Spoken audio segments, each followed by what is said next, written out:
ہم تو اس امید میں ہیں نا کہ نبی علیہ السلام نے ہمیں بچانا ہے، اور نبی علیہ السلام اس بات پر رو رہے ہیں کہ مجھے اپنی امت کے خلاف گواہی دینی ہے. یہ تو چیز ہی کچھ اور نکل آئی. کیا اس کتاب قرآن کے ساتھ آپ کی محبت جذباتی محبت ہے؟ لیکن قرآن وہ مظلوم کتاب ہے کہ جو دنیا میں سب سے زیادہ پڑھی جاتی ہے، لیکن اس کا تاریک پہلو یہ ہے کہ دنیا میں سب سے زیادہ بغیر سمجھ کے پڑھی جانے والی کتاب اگر کوئی ہے نا تو وہ یہ کتاب ہے. سب سے زیادہ بغیر سمجھ کے. جس حافظ قرآن کو یہ پتہ ہی نہیں قرآن میں کیا لکھا ہوا ہے تو وہ یہی کرے گا نا کہ رمضان کے دنوں میں چھوٹی چھوٹی وہ خشخشی داڑھی رکھ لے گا اور تراویح پڑھائے گا مسجد کے اندر جا کے، اینڈ پہ معاوضہ وصول کرے گا اس کا، اور عید والے دن جا کے شیو کروا دے گا، اور پھر اگلے رمضان میں دہاڑی لگانے کا انتظار کرے گا. زیادہ تر حافظ تو ایسے ہی ہیں.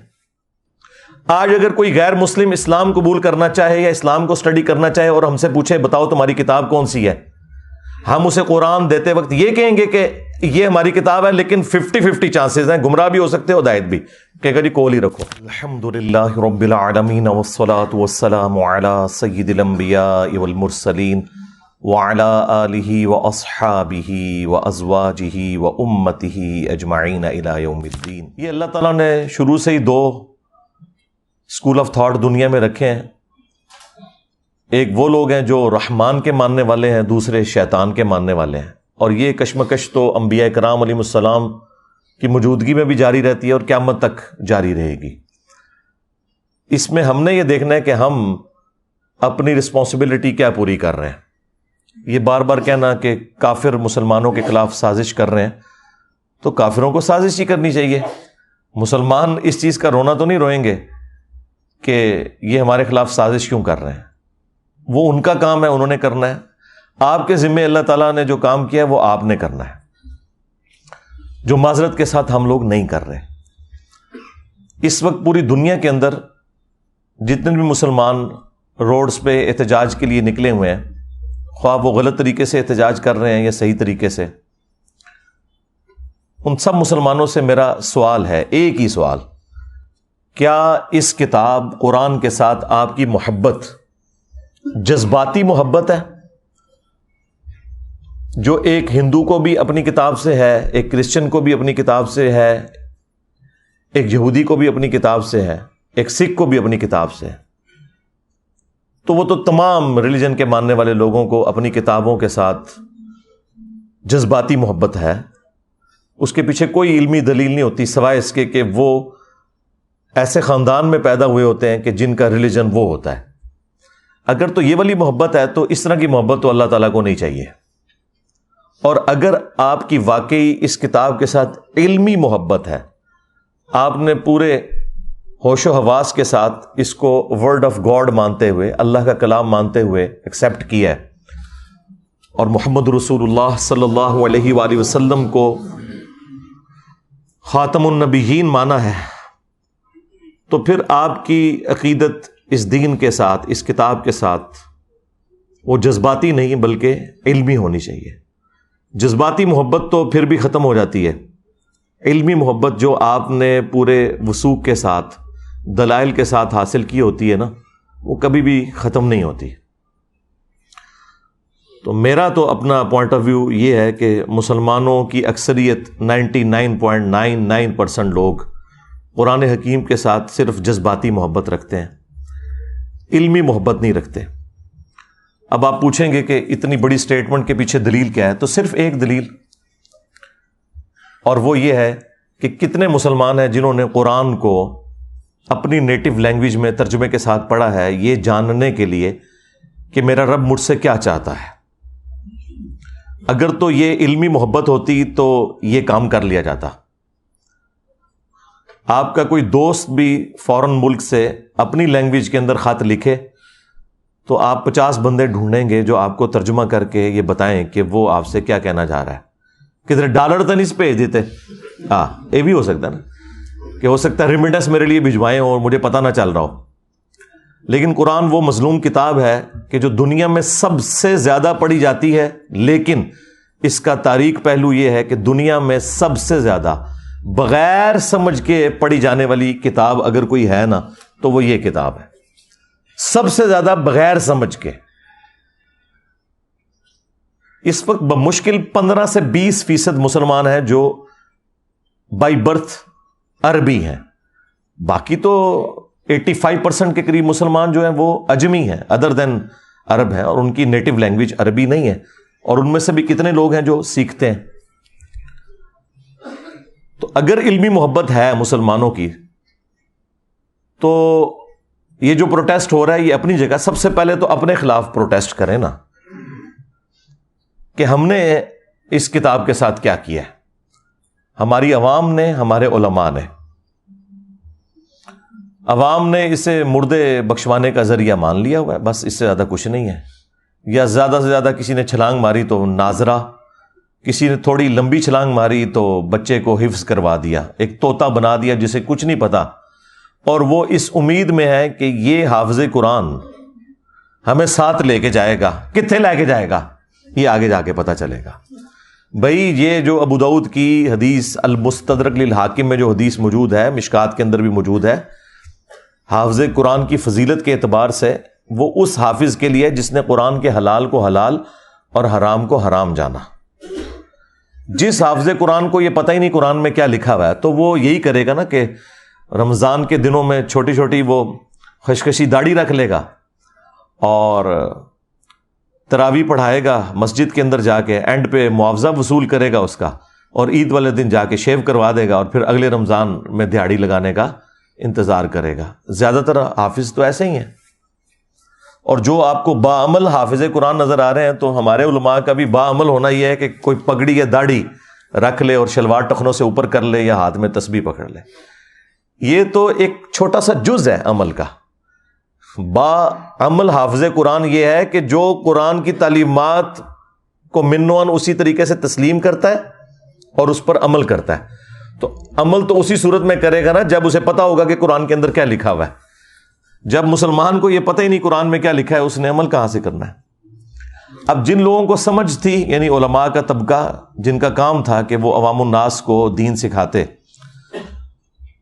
وہ الٹا اسلام کے دشمن بن گئے انجانے میں، یا ہو سکتا ہے بعض جان بوجھ کے بھی ایسے کرتے ہوں کہ انہوں نے پبلک میں یہ مشہور کر دیا کہ قرآن و حدیث ڈائریکٹ نہ پڑھنا، گمراہ ہو جاؤ گے۔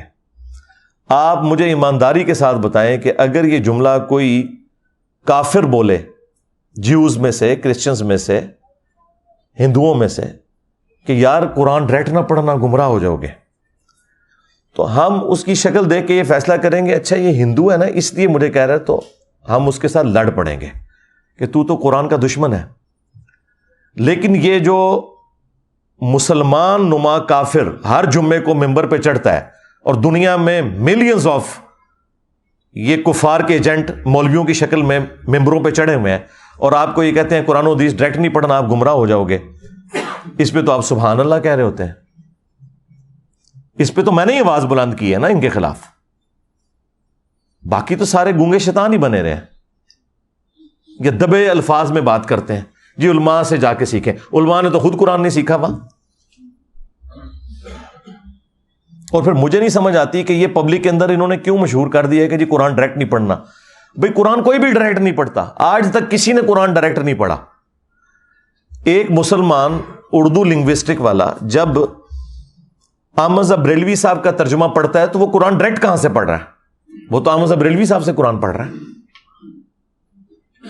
اگر کوئی ڈائریکٹ اشرف علی تھانوی صاحب کا ترجمہ پڑھتا ہے تو وہ قرآن ڈائریکٹ کہاں سے پڑھ رہا ہے؟ وہ تو اشرف علی تھانوی صاحب سے قرآن پڑھ رہا ہے۔ اب کیا دنیا میں کوئی بریلوی یہ جرت کرے گا کہ میں اعلیٰ حضرت احمد بریلوی سے بہتر قرآن کا ترجمہ کر سکتا ہوں؟ کوئی زندہ یا مردہ عالم دین جو بریلوی مکتب سے تعلق رکھتا ہو یہ کلیم کر سکتا ہے کہ میں قرآن کو احمد بریلوی سے بہتر ٹرانسلیٹ کر سکتا ہوں؟ نیور۔ یا کوئی دیوبندی زندہ یا مردہ یہ کلیم کرے کہ میں اشرف علی تھانوی صاحب سے بہتر ترجمہ کر سکتا ہوں؟ یا کوئی اہل حدیث کہے کہ میں جونا گڑھی سے بہتر ترجمہ کر سکتا ہوں؟ یا کوئی اہل تشیع میں سے کہ جی میں سید فرمان علی شاہ سے بہتر ترجمہ کر سکتا ہوں؟ تو جب ہم لوگوں کو یہ ریفر کرتے ہیں کہ آپ اپنے اپنے مکاتب فکر کے علماء کے ترجمے پڑھیں تو ہم انہی علماء سے آپ کو پڑھا رہے ہوتے ہیں۔ یہ جو انہوں نے ڈھکوسلا مچایا نا کہ ڈائریکٹ نہیں پڑھنا، گمراہ ہو جائیں گے. انہیں کہ ہم ڈائریکٹ پڑھ ہی نہیں رہے, ہم تو پڑھ رہے ہیں آپ کے بڑوں سے. صحابہ کرام علیہم رضوان میں 1% بھی لوگ نہیں تھے جو لکھنا پڑھنا جانتے تھے. صرف یہ تھا کہ قرآن عربی میں تھا, ان کی اپنی زبان عربی میں تھی. نبی علیہ السلام جب قرآن پڑھتے تھے ان پہ اثر ہو جاتا تھا. آج اگر قرآن آپ کی نیٹو لینگویج کے اندر ہے, آپ بے شک لکھنا پڑھنا بھی نہ جانتے ہو, آپ کو پتہ چل جائے گا قرآن میں لکھا کیا ہوا ہے. مجھے بتائیں, یہ 11 ستمبر 2001 ٹوئنس ٹاور کا جو اٹیک ہوا امریکہ میں, اس کے بعد جو ہزاروں لوگ مسلمان ہوئے ہیں پچھلی 2 دہائیوں کے اندر, کیا انہوں نے علماء سے جا کے قرآن پڑھے؟ اور ان کی اوقات تو یہ ہے کہ دوسری اذان کے وقت لوگ مسجد میں آ رہے ہوتے ہیں. انہوں نے انگریزی میں قرآن کا ترجمہ پڑھا, اسلام قبول کر لیا. اور پھر ان میں سے کئی لوگ ہیں جنہوں نے باقاعدہ پھر اسلام کے دفاع میں کتابیں لکھی, اور یہاں بڑے بڑے علماء بڑے فخر سے بتاتے ہیں کہ دیکھیں جی یہ فلاں انگریز ہے, اس نے نبی صلی اللہ علیہ وآلہ وسلم کے حق میں یہ کتاب لکھی ہے. اب انہی علماء سے پوچھیں کہ بھئی اس کے پاس تو ڈگری نہیں ہے, تم اس کی تعریف کیوں کر رہے ہو؟ وہ کہتے ہیں ڈگری چھوڑیں, بات بڑی اچھی کی ہے, کیونکہ اس کے نام کے ساتھ انجینئر تو نہیں نہ آتا. ہاں بس چپ کیتے رہو, انجینئر آئے گا پھر دیکھ لیں گے. دیکھیں آپ لوگوں کو میں چھوٹی چھوٹی ایسی چیزیں بتاتا ہوں جس سے آپ کا دماغ کھلے, کہ جب آپ غیر مسلموں کی مثالیں دیتے ہیں کہ فلاں نے نبی علیہ السلام کی شان میں یہ کتاب لکھ دی, فلاں نے یہ لکھ دی, تو یار وہ کوئی ڈگری والے لوگ ہیں؟ نہیں, انہوں نے قرآن بھی اپنی نیٹو لینگویج میں اسٹڈی کیا ہوتا ہے, لیکن چونکہ وہ پوری نیک نیتی کے ساتھ یہ کرتے ہیں, اللہ تعالیٰ انہیں اسلام تک بھی پہنچا دیتا ہے. کئی ایسے لوگ بھی ہوتے ہیں اور ان کی ورکنگ آپ کو نظر آتی ہے, اور آپ کوٹ کرتے ہیں, ان کے ساتھ کی ورکنگ آپ کے لوگ نہیں کر سکتے. اور یہی حال یہاں پر بھی ہے. جن لوگوں کو اللہ تعالیٰ نے قرآن کی خدمت کے لیے اٹھایا, آپ دیکھ لیں سارے کے سارے نان مولوی ہیں, چاہے مولانا مودودی رحمہ اللہ ہوں, ڈاکٹر اسرار صاحب رحمہ اللہ ہوں, احمد دیدار صاحب رحمہ اللہ ہوں. یہ سب کے سب لوگ اس مدرسہ سسٹم کی آؤٹ پٹ نہیں ہے, خدمت اللہ تعالیٰ نے ان سے لی ہے. تو یہ جو علماء ممبروں پہ چڑھ کے آپ کو یہ کہہ رہے ہیں کہ قرآن و حدیث ڈائریکٹ نہ پڑھنا گمراہ ہو جاؤ گے, ان سے بڑا اسلام کا دشمن کون ہو سکتا ہے؟ ہم کس حوصلے کے ساتھ ان کی یہ باتیں سن لیتے ہیں. ویسے تو لاجیکلی یہ غلط بول رہے ہوتے ہیں, لیکن ان کے یہ الفاظ کیا قابل گرفت نہیں ہے کہ تم اسلام کی پیٹھ میں چھرا گھونپ رہے ہو؟ اصل میں یہود و نصارہ کے کفار کے ایجنٹ یہ لوگ ہیں جو آپ کے ممبروں پہ بیٹھے ہوئے ہیں کہ جی قرآن و حدیث ڈائریکٹ نہیں پڑھنا. اور یہ کہہ رہے کیوں ہیں؟ ان کو پتا ہے کہ ان کے فرقے کا کوئی عقیدہ قرآن و سنت کے مطابق نہیں ہے. انہیں فوراً فکر لگ جاتی ہے کہ اگر کسی نے قرآن ترجمے سے پڑھا تو پھر مرے ہوئے بزرگوں کو, بابوں کو پکارنا چھوڑ دے گا, ایک اللہ کا پکارنے والا وہ بن جائے گا. ایاک نعبد و ایاک نستعین. انہیں یہ فکر لگ جاتی ہے کہ اگر اس نے صحیح بخاری اور صحیح مسلم پڑھ لی تو اسے تو پتہ چلے گا کہ نماز کا طریقہ تو ایک ہی لکھا ہوا ہے تمام کتابوں کے اندر, سنی ہو یا شیعہ. اور سنیوں کی بھی ٹاپ آف لسٹ جو کتابیں بخاری اور مسلم, اس میں تو نماز کا طریقہ رکوع میں جاتے وقت اور رکوع سے اٹھتے وقت رفع الیدین کے ساتھ لکھا ہے. تو میں پھر اس کو کیسے سنبھالوں گا؟ یہ تو آگے مجھ سے پوچھے گا کہ بخاری مسلم تمہارے مدارس میں اگر پڑھائی جا رہی ہے تو تم لوگ نماز سنت کے مطابق کیوں نہیں پڑھ رہے؟ یہ پیچھے ریزن ہے, ان کے چندے بند ہو جائیں گے. یہ آپ کو کبھی بھی قرآن و حدیث ڈائریکٹ نہیں پڑھنے دیں گے. اسلام کے ساتھ دشمنی یہ لوگ کر رہے ہیں, قرآن کے بڑے دشمن یہ ہیں. اور پھر دیکھیں کیسی دشمنی ہے ان کی. آپ کو یہ قرآن کے حوالے سے بجائے یہ بتانے کے کہ یہ کتاب ہدایت ہے, آپ کو یہ بتائیں گے جی قرآن میں تو لکھا ہے کہ قرآن پڑھ کے لوگ گمراہ بھی ہو جاتے ہیں. استغفر اللہ. میری یہ بات یاد رکھیے گا, اگر کسی کا یہ عقیدہ ہے کہ قرآن لوگوں کو گمراہ کرتا ہے, ایسا شخص کافر ہے. اس کے کفر میں شک کرنے والا بھی کافر ہے. مسلمان کا یہ عقیدہ ہو ہی نہیں سکتا کہ یہ کتاب گمراہ کرتی ہے, ورنہ ہم غیر مسلم کو یہ کہیں گے کہ بھائی یہ لو کتاب پڑھو, گمراہ بھی ہو سکتے ہو, ہدایت بھی پا سکتے ہو, آگے تمہاری اپنی مرضی ہے. وہ کہے گا جی کول ہی رکھو. ہاں لاجیکل. آج اگر کوئی غیر مسلم اسلام قبول کرنا چاہے یا اسلام کو سٹڈی کرنا چاہے اور ہم سے پوچھے بتاؤ تمہاری کتاب کون سی ہے, ہم اسے قرآن دیتے وقت یہ کہیں گے کہ یہ ہماری کتاب ہے، لیکن 50-50 چانسز ہیں، گمراہ بھی ہو سکتے ہو، ہدایت بھی، کہ اگر یہ کول ہی رکھو. اور اگر کوئی میرے جیسا مسلمان وہ یہ کہے کہ یہ ہماری کتاب ہے، اسے پڑھو، یہ سراپا ہدایت ہے. اور آگے سے اگر وہ انگریز پوچھ لے کہ کیا تو نے بھی یہی قرآن پڑھ کے اپنے عقیدوں کی اصلاح کی تھی، تو 99% مسلمان جو ہے نا اس کا منہ دیکھیں گے کہ نہیں. پھر وہ آگے سے اگر یہ پوچھ لے کہ اگر تو نے اس کتاب سے ہدایت حاصل نہیں کی ہے تو مجھے کیوں مشورہ دے رہا ہے، تو ہمارے سر شرم سے جھک جائیں گے. قرآن میں کہیں نہیں لکھا یہ قرآن گمراہ کرتا ہے. وہ ایک جملہ، جس طرح میرے کلپ یہ چھوٹے چھوٹے کاٹتے ہیں نا، یہ اللہ کا کلپ کاٹا ہوا ہے ان مولویوں نے. یہ مولوی اتنے ظالم ہیں کہ یہ اللہ کے بھی کلپ کاٹتے ہیں. یضل بہ کثیرا ویہدی بہ کثیرا، یہ اللہ کا کلپ انہوں نے قرآن سے کاٹا ہے. قرآن میں یہ نہیں لکھا ہوا تھا کہ یہ کتاب گمراہ کرتی ہے. قرآن میں تو یہ لکھا تھا کہ اللہ تعالیٰ اس بات سے حیا محسوس نہیں کرتا کہ وہ بات سمجھانے کے لیے مچھر کی مثال دے یا اس سے بھی کسی حقیر چیز کی. اس کا مقصد بات سمجھانا ہے. لیکن جو واقعی بات ماننے والے ہوتے ہیں، اللہ تعالیٰ فرماتا ہے کہ وہ یہ جانتے ہیں کہ یہ قرآن اللہ تعالیٰ کی طرف سے حق ہے. اور جو بات ماننے والے نہیں ہوتے وہ اس میں کیڑے نکالتے ہیں اور وہ کہتے ہیں کہ اللہ نے قرآن میں یہ مثال کیوں بیان کی، سورۃ الحج میں مکھی کی بیان کر دی، سورہ العنکبوت میں مکڑی کی بیان کر دی. تو اللہ تعالیٰ تو اتنی بڑی ہستی ہے تو یہ چھوٹی چھوٹی مثالیں کیوں بیان کرتا ہے؟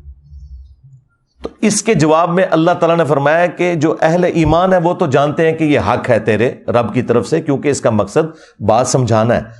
اچھا استاد وہ ہوتا ہے جو اسٹوڈنٹ کے لیول پہ اتر کے بات کو سمجھاتا ہے، اپنے علم کا روب نہیں ڈالتا موٹے موٹے الفاظ بول کے. لیکن یہ لوگ جو ہیں ان کے لیے پھر اللہ تعالیٰ کہتا ہے تمہارے لیے جواب یہ ہے کہ یضل بہ کثیرا ویہدی بہ کثیرا. اللہ تعالیٰ اس کتاب کے ذریعے گمراہ کر دیتا ہے بہت سے لوگوں کو. کن لوگوں کو؟ کہ جو نہیں مانتے کہ یہ اللہ کا کلام ہے اور جو اللہ کی مثالوں کے ساتھ ایگری نہیں کرتے. اور ہدایت دے دیتا ہے بہت سے لوگوں کو. وما یضل بہ الا الفاسقین، اور اس سے گمراہ نہیں ہوتے مگر جو فاسق ہیں، 2 نمبر لوگ جو اترے میں. اس کو مثال سے سمجھیں کہ ایک ہی بارش ہے، وہ اگر گندگی کے ڈھیر پر برسے گی تو وہاں سے تعفن نکلے گا، اور اگر مٹی پہ برسے گی وہاں سے پھول اور پودے نکلیں گے. تو اللہ تعالیٰ فرما رہا ہے کہ جو یہ قرآن کو تانا دیتے ہیں نا کہ قرآن میں چھوٹی چھوٹی مثالیں کیوں آئی ہیں، تو اللہ تعالیٰ نے فرمایا کہ جو اہل ایمان ہے وہ تو جانتے ہیں کہ اللہ بات سمجھانا چاہ رہا ہے، اور تم چونکہ بات نہیں سمجھنا چاہ رہے تو یہ اسی لیے نازل ہوئی ہے تاکہ تم اس میں کیڑے نکالو اور گمراہ ہو جاؤ. یہ بات اللہ تعالیٰ نے تانے کے طور پر، ٹونٹ کے طور پہ کی تھی، نہ کہ یہ بتایا تھا کہ قرآن گمراہ کرتی ہے. اللہ نے کہا کہ جو قرآن کو نہیں ماننا چاہتا وہ گمراہ ہو جائے گا، اور جو قرآن کو ماننا چاہتا ہے وہ ہدایت پا جائے گا. یہ بتایا ہوا تھا. اس کو انہوں نے کہہ دیا قرآن گمراہ کرتا ہے. نعوذ باللہ. یہ تو لکھے نہیں. یضل بہ، اللہ نے اس مثال کے ساتھ بہت سے لوگوں کو گمراہ کر دیا. کن کو گمراہ کر دیا؟ جو لوگ اس مثال کو نہیں ماننا چاہتے، چھوٹی چھوٹی مثالوں کو. اور بہت سے لوگوں کو ہدایت مل گئی. جس طرح قرآن میں کئی جگہ ہے کہ جب قرآن نازل ہوتا ہے تو جو اہل ایمان ہے ان کا ایمان بڑھتا ہے. جب کافر ان سے پوچھتے ہیں کہ یہ آیات نازل ہونے سے کیا ہوا، تو اللہ تعالیٰ فرماتا ہے کہ اہل ایمان تو کہتے ہیں ہمارا ایمان بڑھتا ہے اس سے. یعنی جو بات ماننے والے ہیں ان کا ایمان بڑھے گا. اگر کسی کا ایمان نہیں بڑھ رہا اور وہ کہہ رہا ہے میں اس سے گمراہ ہو رہا ہوں، تو اس کا مطلب یہ ہے کہ وہ تو ایمان والا ہی نہیں، اور یہ زیادہ تر مسلمان ہی کہتے ہیں. تو اپنے ایمان کی فکر کرو. پھر دوسری مثال آپ کو دیتے ہیں سورہ الجمعہ سے. وہ کہتے ہیں کہ جی سورہ الجمعہ میں اللہ تعالیٰ نے فرمایا ہے علماء یہود کی مثال گدھوں کی سی ہے، جس طرح گدھے پر کتابیں لاد دی جائیں. تو یہ کوئی کتابیں سامنے رکھ کے یا کتابیں پڑھ کے کوئی بندہ عالم نہیں بن جاتا. یہ تو اللہ تعالیٰ نے گدھوں کی مثال بیان کی ہے، حالانکہ یہ انہی کو ہی اللہ تعالیٰ نے گدھوں سے مثال دی ہے کہ جو لوگ کتابیں صرف سامنے رکھتے ہیں پڑھتے نہیں، ان کے شوکیسوں میں سجی ہوئی ہوتی ہیں۔ کیوں؟ گدھے پہ اگر آپ کتابیں لاد دیں تو گدھا کتاب کا صرف بوجھ اٹھا سکتا ہے، پڑھ نہیں سکتا۔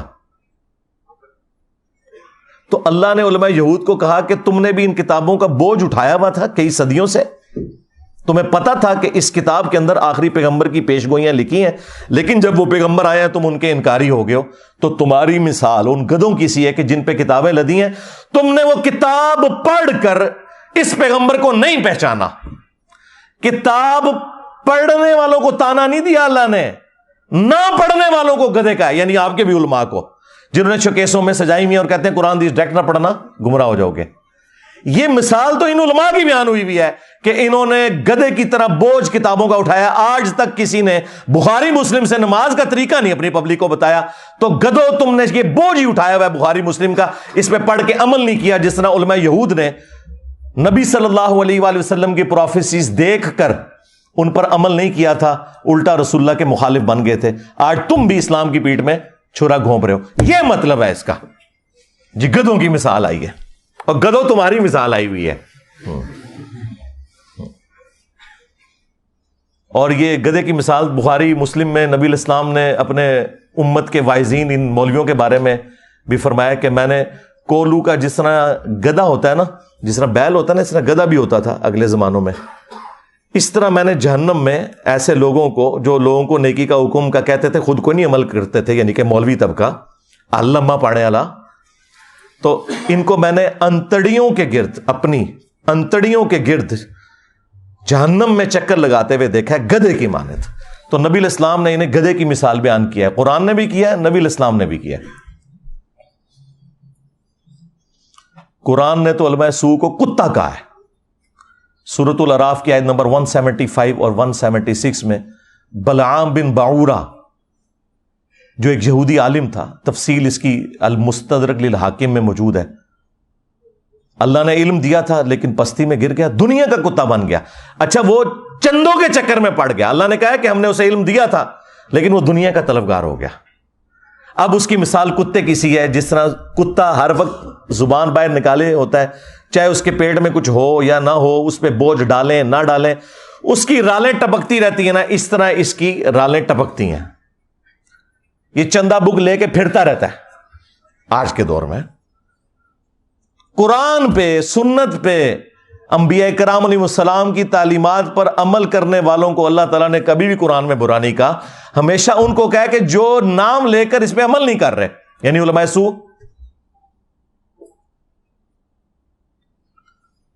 پھر ابو داؤد کے اندر وہ حدیث موجود ہے کہ نبی علیہ السلام نے فرمایا میری امت میں ایسے فرقے پیدا ہوں گے، ان میں ایسی بدعات سرایت کر جائیں گی جس طرح ہلکا کتا، یہ ریبیز جو ہوتے ہیں، یہ کسی کو کاٹ جائے اور اس کے ایک ایک رگ و ریشے میں اس کا زہر پہنچ جائے نا، اس طرح میری امت میں ایسے فرقے ہوں گے کہ جن کے اندر بدعات کا زہر پہنچ جائے گا جس طرح کتا کاٹ جاتا ہے۔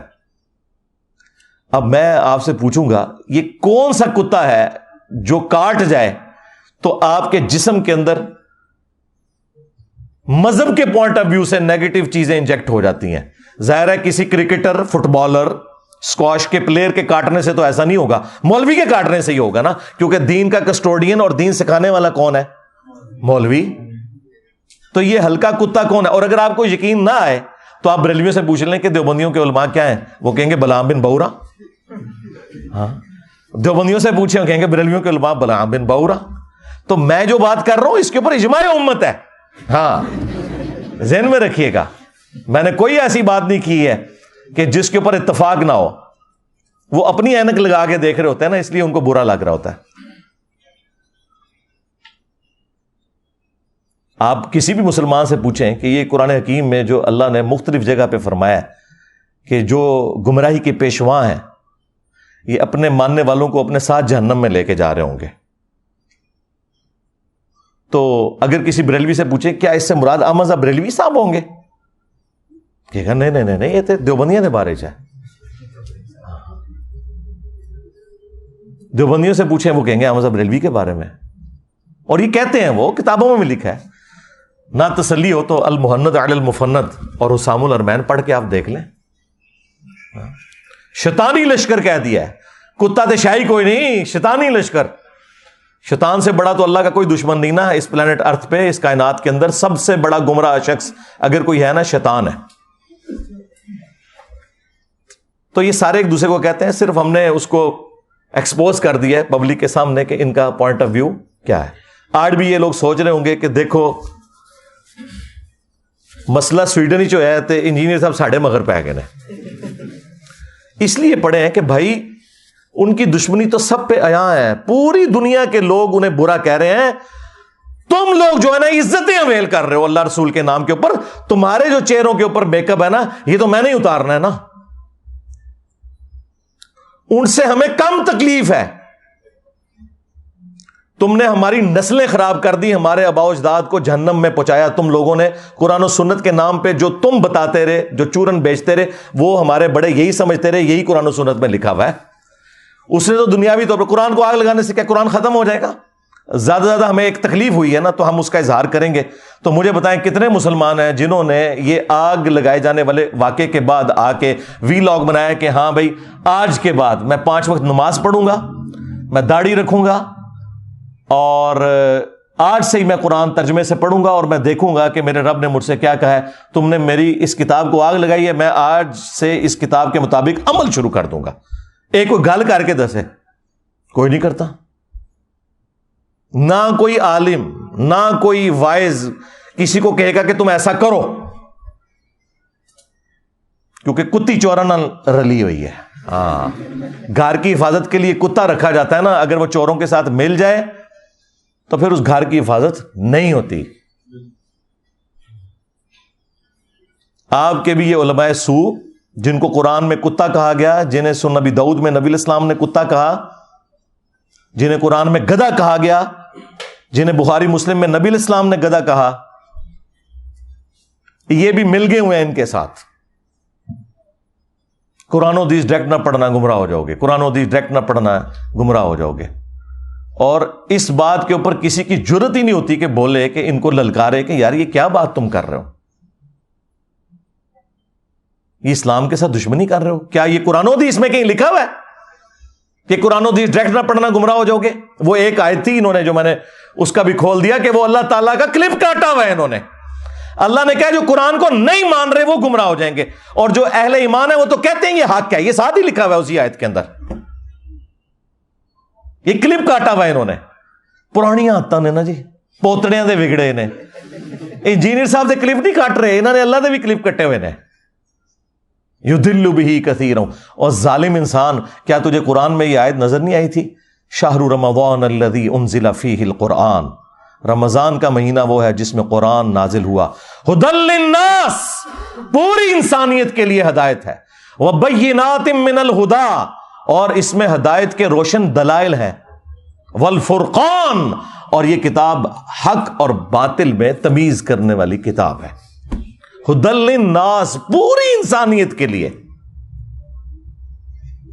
مسلمان ہو یا کافر ہو. اور صحیح بخاری میں ہے محمد فرق بین الناس، محمد فرق ہے لوگوں میں حق اور باطل کے اندر. تو دیکھ لیں، نہ انہوں نے قرآن کو پکڑا ہے، نہ محمد صلی اللہ علیہ وآلہ وسلم کی تعلیمات کو پکڑا ہے. اور اگر کوئی پوچھیں تو کہنا جی پیچھے اللہ رسول ہی ہے. ہاں، اللہ رسول پیچھے رکھنے واسطے نہیں ہے، اگے رکھنے واسطے ہے. پیچھے اللہ ہی رسول ہے. عزتیں اویل کی ہیں تم نے اللہ اور اس کے رسول کے نام کے اوپر، عز وجل و صلی اللہ علیہ وآلہ وسلم. چندے کھائے ہیں تم لوگوں نے، جدادیں بنائی ہیں. رسول اللہ صلی اللہ علیہ وآلہ وسلم کے نام پر دھوکہ دے کر لوگوں کو، مکے اور مدینے کے نام کی آوازیں لگا کر تم نے سواریاں سوار کی، لیکن پھینکی جا کے بغداد میں، اجمیر میں، دیوبند میں، بریلی میں. غداری کی ہے تم لوگوں نے. اور دیکھو پھر اللہ تعالیٰ نے تمہارے اوپر بلائے کتنی بڑی چھوڑ دی ہے. جو کہتا ہے کہ میرے نبی عیسیٰ ہے ہی کوئی نہیں، تیرے بابے تھے شے ہی کوئی نہیں. اس تکلیف کا اندازہ آپ کو ہوگا جب آپ دعوت کا کام کریں گے. پھر آپ کو پتا چلے گا انجینئر صاحب تو بہت نرم ہے، وہ تو خالی شعر پڑھتے ہیں، ان کے ساتھ تو کچھ اور ہونا چاہیے. یہ قرآن کے ساتھ غداری ان لوگوں نے کی ہے. اگر آج مسلمان اس واقعے کے بعد یہ ایک سبق لرن کر لینا کہ ہم نے خود بھی قرآن پڑھنا ہے ترجمے سے، قرآن کی تعلیمات کو سیکھنا ہے اور اپنی اولاد کو بھی سکھانا ہے، تو میں کہتا ہوں یہ نقصان کچھ بھی نہیں ہے اگر ہم یہ کرنے میں کامیاب ہو جائیں۔ قرآن حکیم میں اللہ تعالیٰ نے تو آپ کے پروفٹ صلی اللہ علیہ وآلہ وسلم کا جو انسٹرومنٹ آف دعویٰ ہے نا وہ قرآن بتایا۔ وَأُوحِيَ إِلَيَّ هَذَا الْقُرْآنُ لِأُنذِرَكُمْ بِهِ وَمَنْ بَلَغَ، اے نبی تم فرما دو قرآن میری طرف اس لیے وحی کیا گیا تاکہ میں اس کتاب کے ذریعے لوگوں کو ڈر سناؤں آخرت کا، اور جس تک یہ کتاب پہنچ جائے اسی کتاب کے ذریعے وہ تبلیغ کرے، ڈر سنائے۔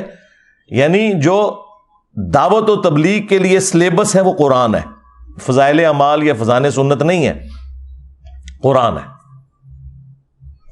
فذکر بالقرآن من یخاف وعید، اے نبی قرآن کے ذریعے تبلیغ کریں، ڈر سنائیں ہر اس شخص کو جو اللہ کی دھمکی سے ڈرنے والا ہے۔ اور نبی الاسلام کے دنیا سے تشریف لے جانے کے بعد قیامت تک کے لیے اللہ تعالیٰ نے ختم نبوت صلی اللہ علیہ وآلہ وسلم کی برکت سے اس کتاب کو محفوظ بھی کر دیا ہے۔ انا نحن نزلنا الذکر وانا لہ لحافظون، بے شک اس الذکر قرآن کو، یاد دہانی کو، جو اللہ کی یاد دلانے والی کتاب ہے، کتاب نصیحت ہے، ہم نے نازل کیا، ہم ہی اس کی حفاظت کرنے والے ہیں۔ اگلی کتابیں ٹیمپر ہوتی تھی، نیا پیغمبر آ جاتا تھا، اب چونکہ پیغمبر کوئی نہیں آنا تو اللہ تعالیٰ نے اس کتاب کو قیامت تک کے لیے محفوظ کر دیا۔ پھر اللہ تبارک و تعالیٰ نے امت کے لیے فرما دیا وَلَقَدْ يَسَّرْنَا الْقُرْآنَ لِلذِّكْرِ فَهَلْ مِن مُدَّكِرٍ، ہم نے قرآن کو نصیحت حاصل کرنے کے لیے آسان کر دیا، تو ہے کوئی نصیحت حاصل کرنے والا؟ اچھا یہ تو قرآن میں 4 جگہ لکھا ہوا ہے ایک ہی سورت کے اندر، یہ کہاں لکھا ہے کہ قرآن نصیحت حاصل کرنے کے لیے مشکل ہے؟ تو ہے کوئی اس سے بھاگنے والا؟ اور یہ تو آپ کو مولوی کہہ رہے ہیں قرآن و حدیث ڈائریکٹ نہ پڑھنا گمراہ ہو جاؤ گے۔ ان ظالموں سے پوچھو کہ ہمارا عقیدہ تو قرآن میں ایک سورت میں 4 دفعہ اللہ تعالیٰ نے بیان کیا ہے، وَلَقَدْ يَسَّرْنَا الْقُرْآنَ لِلذِّكْرِ فَهَلْ مِن مُدَّكِرٍ، ہم نے قرآن کو نصیحت حاصل کرنے کے لیے آسان کر دیا، ہے کوئی نصیحت حاصل کرنے والا؟ تم بتاؤ یہ قرآن میں کہاں لکھا ہے کہ قرآن ڈائریکٹ نہ پڑھنا گمراہ ہو جاؤ گے؟ وہ میں نے بتایا انہوں نے اللہ کا کلپ کاٹا تھا، اس کو بھی میں نے آج ایکسپلین کر دیا۔ تو تمہارا تو کوئی عقیدہ، کوئی دعویٰ قرآن میں لکھے نہیں، اس کے الٹ باتیں لکھی ہوئی ہیں۔ اتنا ظلم کیا تم نے اس کتاب کے ساتھ، تو تمہارا حشر وہی ہونا ہے جو قرآن میں لکھا ہے۔ وقال الرسول یا رب ان قوم اتخذوا هذا القرآن مہجورا، رسول اللہ قیامت کے دن شکایت کریں گے کہ اے اللہ میری امت نے قرآن کو پیٹھ کے پیچھے ڈال دیا تھا، ہمیں صرف شفاعت والا ورژن بتایا گیا جو حق ہے، لیکن جو شکایت لگنی ہے کہ قرآن کو پیٹھ کے پیچھے ڈال دیا تھا وہ نہیں ہمیں بتایا گیا، اور پریکٹیکلی ہمیں نظر آ رہا ہے کہ قرآن کو پیٹھ کے پیچھے ڈال دیا گیا۔ اور نبی صلی اللہ علیہ وآلہ وسلم کو اس چیز کا غم ہے کہ مجھے قیامت کے دن اپنی امت کے خلاف گواہی دینی پڑ جائے گی کیونکہ انہوں نے قرآن چھوڑ دیا۔ صحیح بخاری اور صحیح مسلم دونوں میں یہ حدیث موجود ہے۔ عبداللہ ابن مسعود رضی اللہ تعالیٰ عنہ کہتے ہیں کہ ایک دن نبی صلی اللہ علیہ وآلہ وسلم ممبر پر بیٹھے ہوئے تھے تو آپ نے مجھے آواز دی کہ عبداللہ ہمارے قریب آؤ اور ہمیں قرآن سناؤ۔ تو کہتے ہیں میں نے کہا یا رسول اللہ قرآن تو آپ پہ نازل ہوا ہے، میں آپ کو قرآن سناؤں؟ تو آپ نے فرمایا کہ مجھے لوگوں سے سن کر لطف محسوس ہوتا ہے۔ تو عبداللہ ابن مسعود رضی اللہ تعالیٰ عنہ کہتے ہیں کہ میں نے نبی صلی اللہ علیہ وآلہ وسلم کے حکم پر سورۃ النساء کی تلاوت کرنا شروع کی، اور میں جب آیت نمبر 41 پہ پہنچا، آپ اندازہ کریں نبی صلی اللہ علیہ وآلہ وسلم نے آلموسٹ یہ 6 رکوع ہیں جو تلاوت سنی ہے۔ تو 41 نمبر آیت پہ جب میں پہنچا فَكَيْفَ إِذَا جِئْنَا مِن كُلِّ أُمَّةٍ بِشَهِيدٍ، تو وہ کیا وقت ہوگا کہ جب ہم ہر امت میں سے ایک گواہ کو یعنی وقت کے پیغمبر کو اٹھائیں گے، کس لیے؟ تاکہ وہ اہل ایمان کے حق میں گواہی دے اور جو ان کے مخالفین تھے ان کے خلاف گواہی دے۔ وَجِئْنَا بِكَ عَلَىٰ هَٰؤُلَاءِ شَهِيدًا، اور اے نبی ہم تمہیں گواہ اٹھائیں گے ان کے اوپر، ان مشرکین عرب کے اوپر جنہوں نے آپ کی مخالفت کی، ان کے خلاف گواہی دینے کے لیے آپ کو جب اٹھائیں گے. یہ آیت سورہ النساء کی آیت نمبر 41 جب پڑھی حضرت عبداللہ ابن مسعود رضی اللہ تعالیٰ عنہ نے، تو بخاری مسلم کے الفاظ ہیں کہ نبی علیہ السلام نے کہا کہ عبداللہ بس کرو، عبداللہ بس کرو. وہ کہتے ہیں میں نے جب نگاہ اٹھا کے دیکھا تو نبی علیہ السلام کی مبارک آنکھوں سے آنسو روا تھے، آپ کی داڑھی تر ہو چکی تھی اس غم سے کہ مجھے اپنی امت کے خلاف، اپنی قوم کے خلاف قیامت کے دن گواہی دینی ہے قرآن چھوڑنے کے سبب. وقال الرسول یا رب ان قوم اتخذوا هذا القرآن مہجورا. اور رسول اللہ شکایت کریں گے کہ میری قوم نے قرآن کو پیٹھ کے پیچھے ڈال دیا تھا.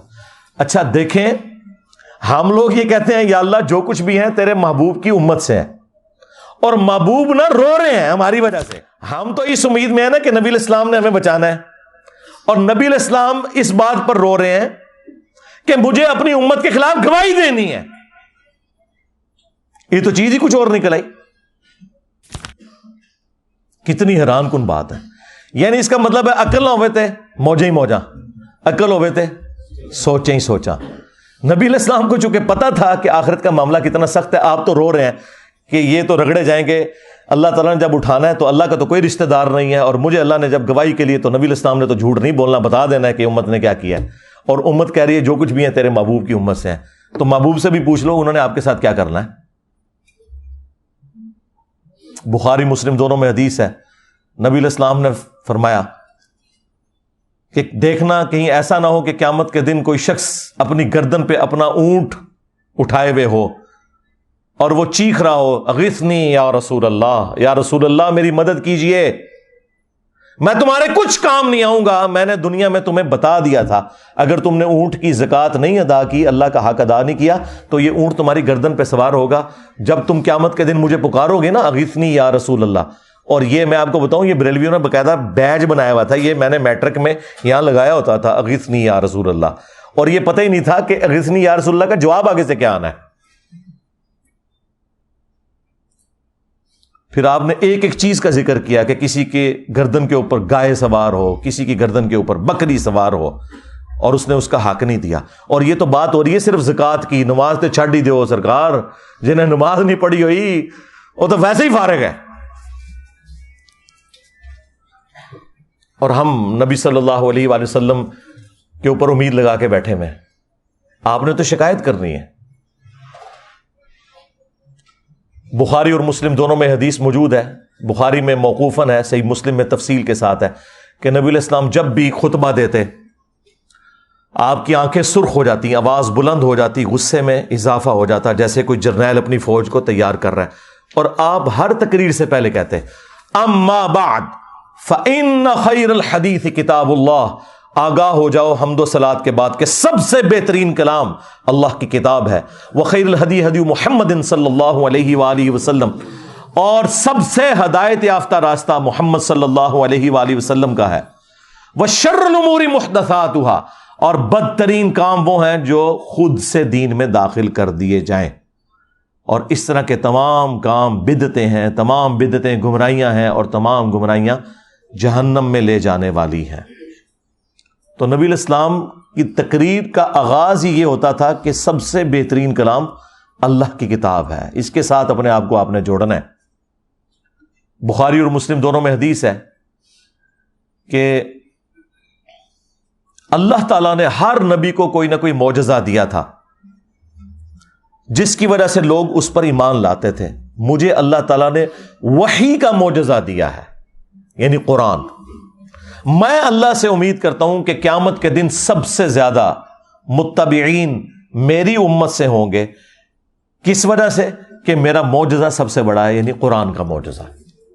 اور وہ حدیث ہے بخاری و مسلم دونوں کے اندر کہ جنتیوں کا نصف، آدھے جنتی جو ہیں وہ امت محمدیہ صلی اللہ علیہ وآلہ وسلم سے ہوں گے اس قرآن کے معجزے کی وجہ سے. پھر صحیح مسلم کے اندر حدیث ہے، نبی صلی اللہ علیہ وآلہ وسلم نے فرمایا کہ بے شک اللہ تعالیٰ اس کتاب کی وجہ سے بعض لوگوں کو عروج دے گا اور بعض لوگوں کو زوال پذیر کرے گا. وہی ڈاکٹر اقبال نے جو اسے ٹرانسلیٹ کیا جواب شکوہ میں، وہ زمانے میں معزز تھے مسلمان ہو کر، اور تم خوار ہوئے تارک قرآن ہو کر. یعنی صحابہ کرام کو جو اللہ تعالیٰ نے دنیا کا امام بنایا تو قرآن کی پیروی کی وجہ سے، اور تمہاری خواری کا سبب قرآن کو چھوڑنا ہے. تو یہ صحیح مسلم کی حدیث کا ترجمہ ہے کہ اس کتاب کی وجہ سے اللہ تعالیٰ بعض لوگوں کو عروج دے گا اور بعض کو ذلیل کرے گا. یعنی جو اسے چھوڑ دیں گے وہ ذلیل ہوں گے. صحیح مسلم میں یہ حدیث موجود ہے، القرآن حجت لک او علیک، قرآن قیامت کے دن یا تو تیرے حق میں حجت ہوگا یا تیرے خلاف حجت ہو جائے گا. اب مجھے بتائیں کس کے حق میں قرآن حجت ہوگا؟ جو قرآن کو پڑھ کے اس پہ عمل کرے گا. اور کس کے خلاف قرآن حجت ہوگا؟ جو قرآن کے خلاف چلے گا. وہ قرآن کیسے حجت بن جائے گا؟ بھئی قرآن میں جب لکھا ہوا ہے کہ سود حرام ہے اور ایک بندہ پوری زندگی سود کھاتا رہا تو قرآن ہی اس کے خلاف گواہی دے دے گا کہ میں نے تو اسے حرام قرار دیا تھا اور اس نے حلال بنا لیا. تو قرآن یا تو تمہارے حق میں حجت ہوگا یا تمہارے خلاف. یہ بالکل واضح حدیث موجود ہے.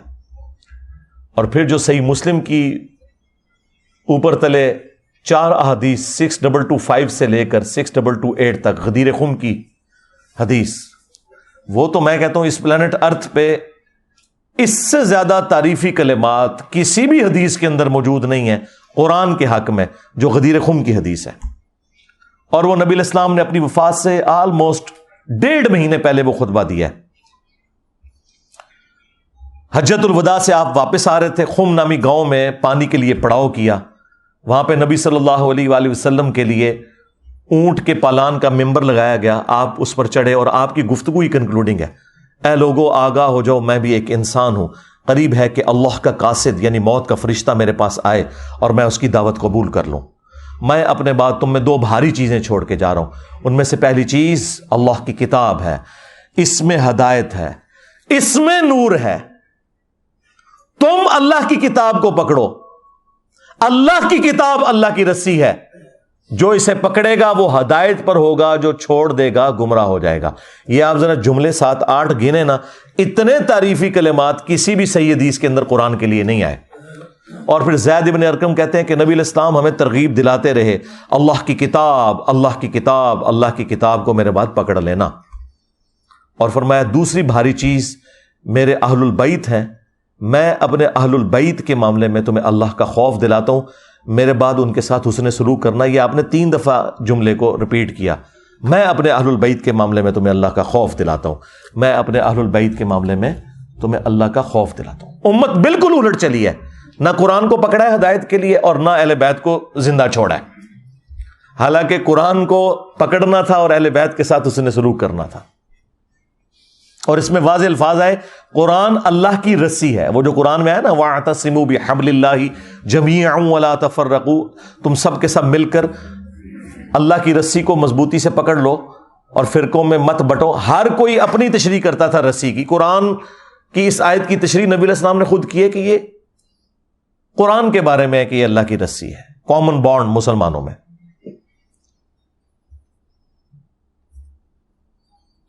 پھر صحیح بخاری میں ایک بڑی رکت انگیز حدیث موجود ہے. نبی صلی اللہ علیہ وآلہ وسلم کی وفات کے بعد جب سیدنا ابو بکر صدیق رضی اللہ تعالیٰ عنہ کو خلیفہ بنایا گیا تو ان کی خلافت کے دوسرے دن جب وہ خطبہ دینے کے لیے مسجد نبوی میں آئے تو ان سے پہلے سیدنا عمر ممبر پر چڑھے اور انہوں نے مختصر سا ایک خطبہ دیا. وہ صحیح بخاری کے اندر موجود ہے. ظاہر ہے کہ مسلمان غمگین تھے، تکلیف کی حالت میں تھے، ان کی دل جوئی کرنی تھی. تو انہوں نے کہا کہ دیکھو اللہ تعالیٰ نے اپنے نبی کے لیے وہ پسند کیا جو اللہ کے پاس ہے اور وہ نبی کے حق میں بہتر بھی ہے، یعنی آخرت، اللہ کا قرب، جنت. اور تمہیں اللہ تعالیٰ نے نبی صلی اللہ علیہ وآلہ وسلم کے بعد یہ کتاب دی ہے. یہ وہ کتاب ہے جس کے ذریعے اللہ نے اپنے نبی کو ہدایت دی، یعنی ہدایت سے مراد ہدایت کاملہ.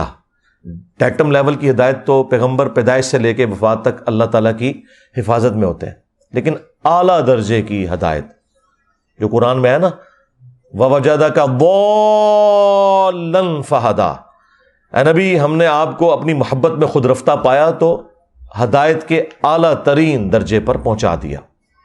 پھر سیدنا عمر نے کہا کہ تمہارے نبی کو اس کے ذریعے ہدایت ملی، اور ان کے جانے کے بعد اب تم اس کتاب کو مضبوطی سے پکڑ لو تو تم ہدایت پر رہو گے کہ جس کے ذریعے اللہ نے تمہارے نبی کو ہدایت دی تھی۔ پھر جملہ انہوں نے اپنا ریپیٹ کیا۔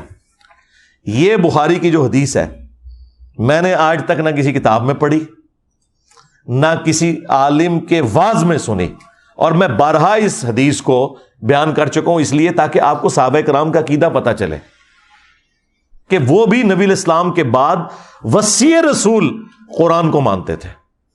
جو بخاری مسلم دونوں میں حدیث ہے کہ عبداللہ ابن ابی اوفا سے کسی نے پوچھا کیا نبی صلی اللہ علیہ وآلہ وسلم نے اپنے بعد کسی کے لیے وصیت کی تھی، کسی کو وصی بنایا تھا؟ تو انہوں نے کہا کہ ہمیں تو نبی علیہ السلام نے قرآن کے مطابق چلتے رہنے کی وصیت کی تھی، یہی وصی ہے۔ اور یہ جو حضرت عمر کا خطبہ ہے، یہ کلاس کا خطبہ ہے کہ نبی علیہ السلام تو اللہ کی جنتوں میں پہنچ کے اپنے بعد وہ تمہارے لیے وہ کتاب چھوڑ کے گئے ہیں کہ جس کے ذریعے اللہ تعالیٰ نے تمہارے نبی کو بھی ہدایت دی تھی، اور تمہیں بھی اسی کتاب کو پکڑ کر ہدایت ملنی ہے۔ میرا خیال ہے شاید اس لیے یہ بیان نہیں کرتے تھے کہ اس میں گستاخی ہو جاتی ہے، کیونکہ ہر جگہ کوئی نہ کوئی گستاخی نکل آتی ہے نا، اس میں تو واقعی گستاخی ہو جانی ہے کہ یہ تو لکھا ہوا ہے کہ نبی کو ہدایت ملی ہے، تو مانتے ہی نہیں ہے کہ نبی کو کسی نے ہدایت بھی دی ہے۔ یہ تو آلموسٹ منی گاڈ ہی سمجھتے ہیں نا، پروفٹ کے بارے میں عقیدہ رکھا ہوا ہے۔ تو وہ پھر ان کو ایک دم مصیبت پڑ جانی تھی کہ یہ ہم کیا بات کریں گے کہ نبی کو ہدایت دی اللہ تعالیٰ نے قرآن کے ذریعے، ہم تو کہتے ہیں قرآن ڈائریکٹ پڑھو گے تو گمراہ ہو جاؤ گے، یہ تو مردے بخشوانے کے لیے۔ تو اس کی تشریح ہم نے کر دی ہے کہ اس ہدایت سے مراد اعلیٰ درجے کی ہدایت ہے جو قرآن میں ہے، وَوَجَدَكَ ضَالًّا فَهَدَىٰ، اے نبی ہم نے آپ کو اپنی محبت میں خود رفتہ پایا تو ہدایت کے اعلیٰ ترین درجے پر پہنچا دیا۔ یہاں پہ ضال کا ترجمہ گمراہی نہیں ہے، ضال کے دو معنی ہوتے ہیں، ایک گمراہی اور ایک معنی ہوتا ہے کسی کی محبت میں ڈوب جانا، جس طرح یوسف علیہ السلام کے بھائیوں نے کہا تھا اپنے باپ کے لیے، حالانکہ وہ پیغمبر کے بیٹے تھے، پیغمبر کے صحابہ تھے، کافر نہیں تھے، ان ابانا لفی ضلال مبین، بے شک ہمارے ابا جان تو یوسف کی محبت میں ڈوب چکے ہیں۔ وہاں یہ ترجمہ نہیں ہوگا کہ ہمارے ابا جان گمراہ ہو چکے ہیں، یہ اگر بات کہتے تو کافر ہو جاتے، وہ انہوں نے اپنے باپ کو کہا کہ وہ یوسف کی محبت میں ڈوب چکے ہیں۔ قرآن میں واضح ہے ما ضل صاحبکم وما غوا، تمہارے نبی نہ کبھی گمراہ ہوئے ہیں اور نہ کبھی غلط راستے پر چلیں۔ یہی تو ہم کہہ رہے ہیں کہ اپنا امام اس کو بناؤ کہ جو نہ کبھی گمراہ ہوا نہ کبھی بے راہ چلا۔ یہ گارنٹی صرف اس شخص کے لیے جس کی قبر مدینے میں ہے صلی اللہ علیہ وآلہ وسلم، جو ہمارے بابا جان ہیں۔ النبی اولا بالمؤمنین من انفسہم وازواجہ امہاتہم، نبی صلی اللہ علیہ وآلہ وسلم مومنین کی جانوں پر ان سے بڑھ کر حق رکھتے ہیں، اور نبی کی بیویاں امت کی مائیں ہیں۔ تو اپنا تعلق رسول اللہ صلی اللہ علیہ وآلہ وسلم کے ساتھ مضبوط کرنا ہے اس کتاب کے ذریعے جو نبی علیہ السلام نے اپنے بعد امت کے لیے چھوڑی ہے۔ میرا خیال ہے یہ جو سویڈن والا واقعہ ہے، اس سے پوری دنیا کے مسلمانوں کو ایک عبرت تو سب کو پکڑنی چاہیے کہ وہ نیت کریں کہ ہم آج ہی قرآن ترجمے سے شروع کریں گے، اور بھلے جس کا مرضی ترجمہ شروع کر لیں، کوئی فرق نہیں پڑتا۔ اور انشاءاللہ تعالی ہم نہ صرف قرآن کو ترجمے سے پڑھیں گے بلکہ اپنی زندگی میں روٹین بنائیں گے قرآن کو کم از کم ایک رکوع روزانہ پڑھنے کی، اور انشاءاللہ پھر اس کے مطابق عمل بھی کریں گے۔ کرنے کا کام یہ ہے کہ آپ نے اب جو یہود و نصارہ کے اندر اسلام دشمن ہے، اور جو مسلمانوں کے ممبروں پر جمعے والے دن یہود و نصارہ کے ایجنٹ چڑھے ہوئے اور یہ کہہ رہے ہیں قرآن و حدیث ڈائریکٹ نہیں پڑھنا گمراہ ہو جاؤ گے، ان دونوں کے ساتھ آپ کی جنگ ہے، آپ کو دونوں محاذوں کے اوپر لڑنا ہے یہ انشاءاللہ تعالی، اور قرآن کے مطابق اپنی زندگی گزارنی ہے انشاءاللہ تعالی، تاکہ قیامت والے دن بجائے رسول اللہ صلی اللہ علیہ وآلہ وسلم کی شکایت ہو ہمارے خلاف، نبی صلی اللہ علیہ وآلہ وسلم ہمارے حق میں گواہی دیں، اور قرآن ہمارے حق میں گواہی دے کہ انہوں نے قرآن کے مطابق عمل کیا تھا۔ کتنی رکت انگیز حدیث ہے وہ بخاری مسلم کی حدیث شفاعت، جس میں نبی علیہ السلام شفاعت کریں گے، اور آپ اللہ تعالیٰ سے اجازت طلب کریں گے، اللہ تعالیٰ آپ کے لیے تعداد مقرر کرے گا۔ بخاری مسلم میں آتا ہے کہ جب میں آخری دفعہ جہنم کی طرف جاؤں گا اپنے امتیوں کو جہنم سے نکالنے کے لیے اللہ تعالیٰ کے اذن سے، تو داروغہ جہنم سیدنا مالک علیہ السلام کہیں گے کہ یا رسول اللہ، اب آپ کا کوئی امتی بھی جہنم میں نہیں ہے سوائے اس شخص کے کہ جسے قرآن نے روک رکھا ہے، اور وہ کبھی بھی اب جنت میں نہیں جا سکے گا جسے قرآن نے روک لیا۔ یعنی قرآن نے اگر روک لیا کسی کو جنت میں جانے سے تو نبی علیہ السلام اس کی شفاعت نہیں کر سکتے۔ اور قرآن نے کسے روکا ہے؟ اِنَّهُ مَن يُشْرِكْ بِاللَّهِ فَقَدْ حَرَّمَ اللَّهُ عَلَيْهِ الْجَنَّةَ وَمَأْوَاهُ النَّارُ وَمَا لِلظَّالِمِينَ مِنْ أَنصَارٍ، بے شک جس نے اللہ کے ساتھ شرک کیا اللہ نے اس پہ جنت حرام کر دی ہے، اس کا ٹھکانہ جہنم ہے، اور وہاں اس کا کوئی مددگار نہیں ہوگا، حتیٰ کہ سید الاولین والآخرین، شفیع المذنبین، رحمت للعالمین، خاتم النبیین، سیدنا و مولانا امام اعظم محمد رسول اللہ صلی اللہ علیہ وآلہ وسلم بھی اس کے کچھ کام نہیں آئیں گے۔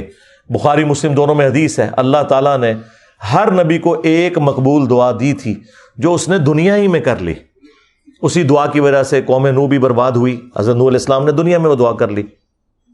میں نے اپنی دعا سنبھال کے رکھی ہے قیامت کے دن کے لیے، اور میری اس دعا سے میرے ہر امتی کو نفع پہنچے گا سوائے اس شخص کے کہ جس نے دنیا میں کسی قسم کا شرک کیا ہوا۔ شرک is the most sensitive issue in the sight of Allah. ایک تو آپ کو بڑا شرک نظر آتا ہے نا، ایاک نعبد و ایاک نستعین کے حوالے سے، کہ کوئی شخص عبادت میں، سجدے میں، نظر نیاز میں، قربانی میں، دعا میں اللہ کے سوا کسی اور ہستی کو شریک کرتے، وہ اللہ کا پروٹوکول ہے کہ اللہ ہی سے مانگنا ہے۔ اور ایک وہ شرک جو آپ کی نظروں سے اوجھل ہے لیکن اللہ تعالیٰ نے اسے شرک ہی بیان کیا ہے، وَأَقِيمُوا الصَّلَاةَ وَلَا تَكُونُوا مِنَ الْمُشْرِكِينَ، دیکھنا نماز کو قائم کرنا اور مشرک نہ ہو جانا۔ یعنی مسلمان تو ایسا ہو ہی نہیں سکتا جو نماز چھوڑ دے۔ اس کی طرف کس کی توجہ ہے؟ کیا یہ قرآن کی گستاخی نہیں ہو رہی ہے کہ قرآن تو کہہ رہا ہے کہ نماز نہ پڑھنے والا مشرک ہے، اور بے نمازی جو ہے قرآن جلنے کے اوپر سیکھ پا ہوا ہے؟ تو نے تو پریکٹیکلی قرآن کو جلا دیا ہوا ہے، نمازیں چھوڑ کر، قرآن کی تعلیمات چھوڑ کر۔ پھر صحیح مسلم کی حدیث کہ بندے کے کفر اور ایمان، شرک اور اسلام کے درمیان فرق نماز ہے۔ پھر صحیح مسلم میں حدیث عبداللہ ابن مسعود کہتے ہیں کہ نبی علیہ السلام کے مبارک زمانے میں اگر کوئی شخص بیمار بھی ہوتا تھا نا اور دو بندوں کے سہارے وہ مسجد میں آ سکتا تھا تو وہ مسجد میں آگے نماز پڑھتا تھا، کہیں اسے منافق شمار نہ کر لیا جائے۔ اور صحابہ کرام کو کیا پتا تھا کہ پاکستان میں کروڑوں لوگ شناختی کارڈ میں مسلمان ہیں، نماز ایک بھی نہ پڑھ کر۔ یہ تو بڑا آسان اسلام ہے، لیکن اس اسلام نے آپ کو کوئی فائدہ نہیں دینا۔ جامعہ ترمذی میں حدیث ہے، نبی صلی اللہ علیہ وآلہ وسلم نے فرمایا کہ ہمارا اور منافقین کا عہد نماز کی بنیاد کے اوپر قائم ہے، جس نے نماز چھوڑ دی اس نے کفر کیا۔ اور جامعہ ترمذی میں حدیث ہے، عبداللہ بن شقیق تابعی کہتے ہیں کہ صحابہ کرام علیہم رضوان تارک الصلاۃ کے سوا کسی کی تکفیر نہیں کرتے تھے، یعنی وہ نماز چھوڑنے والے کو کافر سمجھتے تھے۔ اگر کوئی گناہ تھا جس کی بنیاد پہ صحابہ کرام لوگوں کو کافر سمجھتے تھے، وہ نماز چھوڑنے کا گناہ ہے۔ اب مجھے بتائیں، صحابہ کرام کے نزدیک کیا پاکستانی قوم مسلمان ہے؟ تو اسی کہتے اسی اسلامی نظام اتنے نافذ کرنا ہے، کدے ہوتے ہیں؟ پہلے مسلمان تے کر لو انہوں نے، پھر اقامت دین بھی ہو جائے گی، اسلامی نظام بھی ہو جائے گا۔ پھر سنن نبی داؤد میں حدیث ہے، نبی علیہ السلام نے فرمایا کہ قیامت کے دن سب سے پہلے سوال ہوگا نماز کے بارے میں۔ قیامت کے دن اگر اس کا سوال یہ والا آسان ہو گیا تو اگلے معاملات اس کے لیے آسان ہو جائیں گے، اور اس میں پھنس گیا تو پھر مارا گیا۔ اور ابو داؤد میں حدیث ہے، جب بچہ 7 سال کا ہو جائے اسے نماز کا حکم دو، اور 10 سال کا ہو نماز نہ پڑھے تو مارو اسے۔ اور بچوں کے 10 سال کی عمر میں بسترے بھی الگ کر دو۔ پھر جو مسند احمد کے اندر حدیث ہے کہ نبی علیہ السلام نے فرمایا کہ نمازی کے لیے نماز قیامت کے دن روشن دلیل ہوگی، نور ہوگی، نجات کا ذریعہ ہوگی. اور جس نے نماز چھوڑ دی اس کے لیے نہ تو کوئی دلیل ہے قیامت کے دن اللہ کے حضور بچنے کی، نہ کوئی نجات والا معاملہ ہے. الٹا اس کا حشر قارون، فرعون اور حامان کے ساتھ ہوگا. یعنی ہوگا مسلمان لیکن کھڑا کس کے ساتھ ہوگا؟ فرعون کے ساتھ، وہ جو دنیا میں کہتا تھا کچھ بھی ہے تیرے محبوب کی امت سے ہیں وہ. ہاں. اور ابن ماجہ میں حدیث ہے، صحابی کہتے ہیں نبی الاسلام نے مجھے وصیت کی تھی کہ نماز نہ چھوڑنا، اگر تو نے نماز چھوڑ دی تو اللہ کا ذمہ پھر اٹھ گیا تجھ سے، پھر اللہ تعالیٰ نے کوئی گارنٹی نہیں تیری لی ہوئی. تو نماز اور قرآن یہ آج کے دو تحفے ہیں میری طرف سے اس دکھی امت کے لیے جسے سویڈن میں قرآن کے جلنے کا غم ہے، لیکن وہ خود قرآن کو آگ لگائے ہوئے ہے، انٹلیکچوئل آگ. اور جن علماء کا وہ پیروکار ہے، جن بزرگوں کا وہ پیروکار ہے، وہ بھی قرآن کے دشمن. تو مرنے سے پہلے اے مسلمان کر لے اس پہ غور. کتابوں کا خدا اور ہے، بابوں کا خدا اور. اگرچہ بابے بھی اسی خدا کو مانتے تھے، وہ تو جیوز اور کرسچن بھی اسی خدا کو مانتے ہیں، لیکن ان کوالٹیز کے ساتھ نہیں جو قرآن و سنت میں آئی ہیں، بلکہ ان کی اپنی تعلیمات ہیں. اور یقین کر جب یہ تو غور کر لے گا تو تیرے اندر سے آواز نکلے گی کیا کہ نہ میں بابی، نہ میں بابی، میں ہوں مسلم علمی کتابی. اور اگر یہ نعرہ ہر جگہ سے بلند ہو کہ نہ میں بابی، نہ میں بابی، میں ہوں مسلم علمی کتابی، تو آپ دنیا میں یہ چینج دیکھیں گے کہ انشاءاللہ تعالی فرقوں کی دکانیں بند. The damage has been done. صلو علی محمد وآل محمد، اللہم صلی علی محمد وعلی آل محمد واصحاب محمد وازواج محمد وامت محمد اجمعین الی یوم الدین. آمین.